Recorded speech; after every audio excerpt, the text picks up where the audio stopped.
Super ಆಗಿದೆ ಚಟ್ನಿ. 2 ಮಾವಿನಕಾಯಿ ಉಂಟು, ಇದರ ಸಿಪ್ಪೆ ತೆಗೆದು ಕಟ್ ಮಾಡುವ, ಒಂದು ಚಟ್ನಿ ಕಡಿಯುವ. ಮಾವಿನಕಾಯಿ ಚಟ್ನಿ.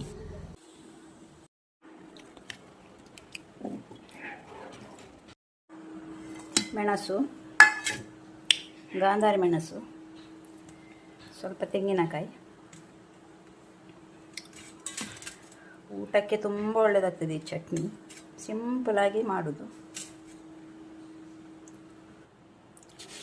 ಸ್ವಲ್ಪ ಉಪ್ಪು ಹಾಕ್ತಾ ಇದ್ದೇನೆ. ಒಂಚೂರು ನೀರು, ಸ್ವಲ್ಪ ಗಟ್ಟಿಯಾಗಿ ಕಡಿಯುವ.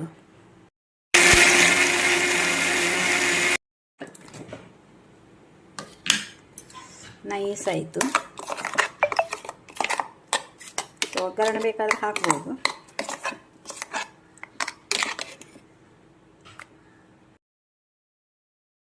ಕರಿಬೇವಿನ ಒಂದು ಒಗ್ಗರಣೆ ಹಾಕ್ತಾ ಇದ್ದೇನೆ.